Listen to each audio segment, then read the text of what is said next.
Aquest cap de setmana el Museu Etnogràfic de Barcelona torna a obrir les seves portes al públic, concretament el diumenge 4 d'octubre, i avui al matí se n'ha fet la presentació oficial. El museu ha estat tancat des de l'any 2011 i ara obre les seves portes de nou amb exposicions i un espai completament renovat.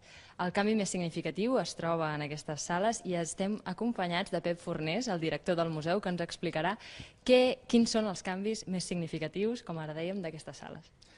Aquestes sales s'han fet bàsicament diàfanes, lluminoses, austeres, el blanc domina per tot arreu, i el que hem intentat fins a les últimes conseqüències és que sigui el màxim d'accessible. Per això veieu que hi ha molt poca vitrina, fins a tal punt que la gent que té alguna dificultat sensorial, gent que té ganes de tocar, podrà tocar objectes reals. Això ho parlàvem fa una estona. Aquests objectes d'aquí es poden tocar. Les persones poden venir i experimentar amb aquests objectes i el fet de que no hi hagi vitrines no deixa de ser algo curiós, una cosa curiosa.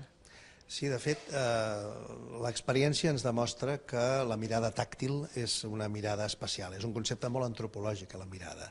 Precisament el no tenir vitrines et trenques qualsevol possibilitat, diguéssim, de tenir un vidre davant que et distanciï amb l'objecte.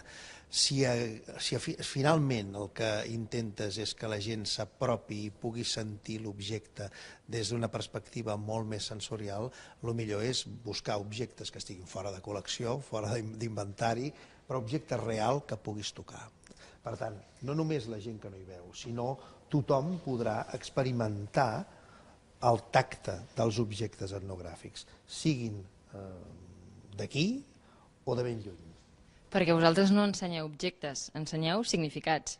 Nosaltres el que no mostrem són coses. Aquí és un museu d'antropologia que el que mostrem són significats.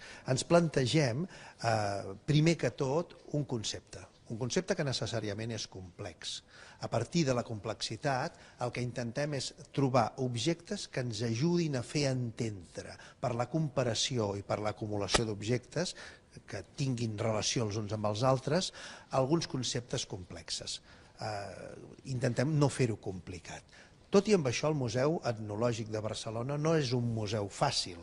Hem buscat un camí difícil, realment, però intentem que tothom ho pugui entendre.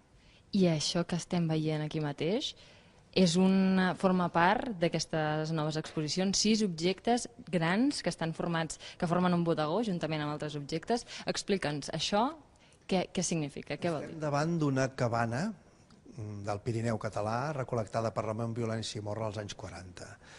Això és extremament exòtic als nostres ulls contemporanis perquè tota cultura té un passat exòtic. Tothom podem identificar-nos amb un exotisme propi dels nostres pares, avis, avantpassats. Per tant, també es tracta d'entendre el present comparant amb el passat. És una comparació present-passat i és una comparació aquí i allà.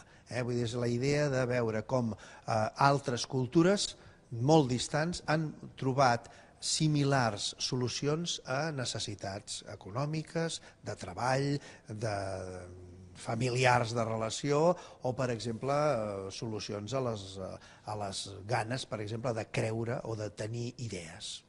Doncs moltes gràcies. Recordem que aquest museu mostra al públic 5.000 objectes dels 70.000 que tenen sota la seva custòdia i també que aquest diumenge, 4 d'octubre, se celebra la inauguració amb un concert.